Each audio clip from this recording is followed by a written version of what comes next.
Welcome to Red Recaps. In today's video, we will be recapping Spiderhead. How interesting is this movie? Let's take the ride together as we unveil the movie. Ensure you stick around till the end of this video. Let's get going. In the very first scene of the film, a man laughs so hard that he nearly passes out. This man is a convicted felon, having served 4 stints in jail.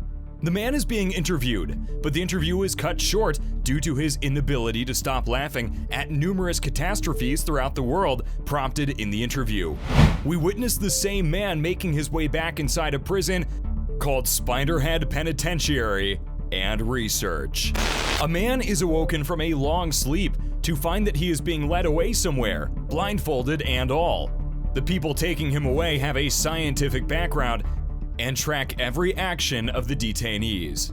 This man walks into a kitchen and strikes up a conversation with a woman, speaking coolly and familiarly with her.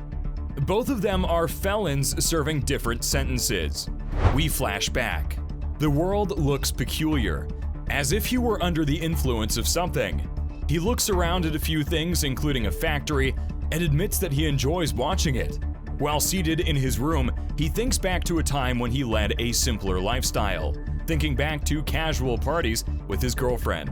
He was involved in an accident, driving the automobile too recklessly. We will learn more about that in the future. We find ourselves back in the experimental facility with the same individual who is being interviewed. A woman appears out of nowhere and takes a seat in front of him. They are confronted with a few inquiries. The man gives her an attractiveness score of 8 out of 10, while she gives him a score lower than 5. Shortly after, the woman and the man begin to experience the initial flare of passionate feelings for one another. The material administered to them was effective. We observe them merging into a single entity, which continues for a considerable amount of time. The chemical effects wear off, and they are back to their usual despondent selves. The researcher is interested in determining the existence and validity of their feelings toward each other in the absence of the drug. They are tasked with taking a closer look at one another in the coming days to determine whether or not their passionate feelings remain. At lunch, the guy does not appear to be interested in the same woman, instead seating himself with an elderly woman. They have once more set the parameters and the procedure can once more be observed. One of the workers gives him more of the medication. The worker tells him that no woman should touch his back and he should follow that rule in regards to women as well. While the experiment is underway, he sits with the head scientist. The scientist asks him if he should administer Darkenflox to one of the women he had already slept with while he was experimenting with the medicine's effect. In the end, Darkenflox will be revealed. In his response, he did not choose any one woman. The choice intrigued the scientist. The drug in question is N40, which has the potential to alter the course of history. N40 will allow people to experience love. This man's name is Jeff. Before Jeff can go, the scientist inquires of him about what he truly wants. We flash back and see the aftermath of the car accident. The accident killed his companion on the scene. His one desire is to go back in time and prevent the accident. A celebratory atmosphere takes over, and we see everybody eating, playing games, and generally having a good time. Jeff is called by the guards and given a phone. The phone has a voicemail from Jeff's father. The voicemail informs Jeff that this is the last time he will ever reach out to Jeff. Jeff and his friend Lizzie have an early Christmas celebration. We cut to a scene where Jeff is seated with a large man for a long time. The man denies having anything to do with him. Jeff enters the main office and is infuriated to learn that Sarah was being asked the same questions that he had been asked earlier. In the midst of Jeff's fury, the scientist explains to him how much better their lifestyle are to that of normal prisoners. Jeff expresses his regret for acting up and accepts the rules of the procedure. Come nighttime, we see the scientist dancing around and, in shock, clearly taking the full amount of the N40 drug himself. He discusses the Darkenflox chemical with Lizzie. According to him, the drug is far more dangerous than fire itself. He was indeed attracted to Lizzie. The scientist's name is Steve. He instructs his assistant to inject him with a double dose of one of the chemicals, but his assistant warns him to be cautious of such a high dosage. Jeff's sudden appearance causes Steve to feel a little uneasy. Steve inquires of Jeff whether he would permit them to administer Darkenflox. Jeff responds that he does not feel anything for Lizzie. As a result, they let her go after administering a small amount of the drug. Lizzie attempts to hide an internal emotional breakdown, a potential withdrawal symptom. Jeff was going to lead the narration for the experiment, and Steve was going to provide the information. Things did not go Steve's way, and he fought back, hitting her against the wall, which led to an excessive production of Darkenflox within her body. She ends her life, her body found by 2 of the scientists. Jeff takes a closer look at his book and discovers that this entire firm is owned by Steve. Steve was not planning to exclusively experiment with just the love drug, but had lined up several to test for Steve's pharmaceutical company.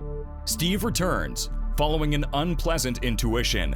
Despite Steve's return, Jeff was able to retrieve the key in time. If Steve didn't clean everything up and keep quiet about the incident, the government would have closed down the facility. Steve attempts to explain to Jeff how everything they were doing was solely for the benefit of humanity. Steve and Jeff are found giggling and chatting together, their moods altered by the laughing substance.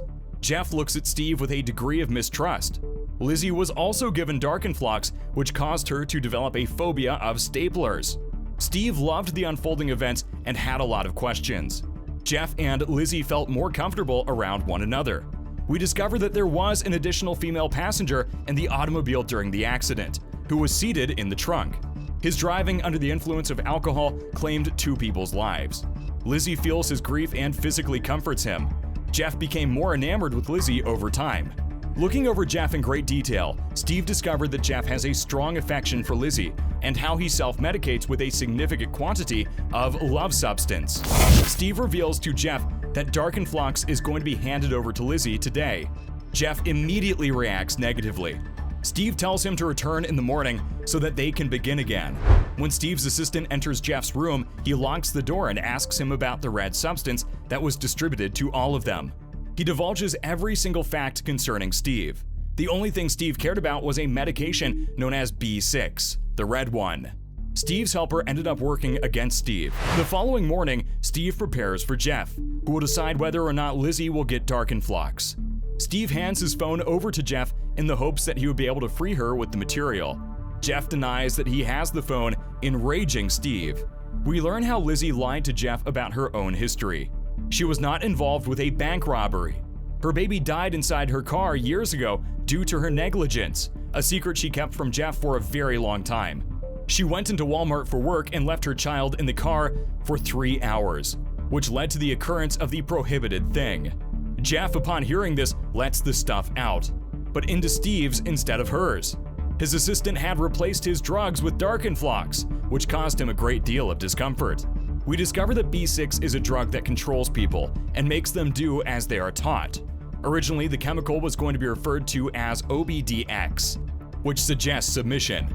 Jeff forces Steve to open the front door, but Steve had been holding a knife in his hands.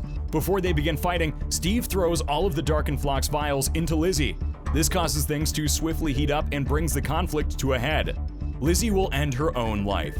Nevertheless, Jeff manages to liberate himself from Steve, destroy Steve's horrible system, and rescue Lizzie from the inevitability of the situation. Jeff tells Lizzie that he loves her. Steve orders everyone to pursue Jeffrey and Lizzie. Steve is unable to restore his own filthy system. The other inmates target Jess and Lizzie next. Steve manages to escape and hides inside an airplane. Jeff and Lizzie also manage to escape, locking the prisoners inside. Steve experiences a variety of sensations all at once. Finally, the effects of the love potion begin to take hold, and Steve is unable to tear his gaze away from the breathtaking panorama of the rising sun. In his distraction, he crashes into the mountain and is killed. Jeff and Lizzie flee the area, laughing the whole way with a stolen boat. Enjoyed the movie? Leave a comment down below and let us know what you think about the movie. And also, don't forget to subscribe and hit the notification bell for more of our videos. Thanks for watching Red Recaps. See you in the next video.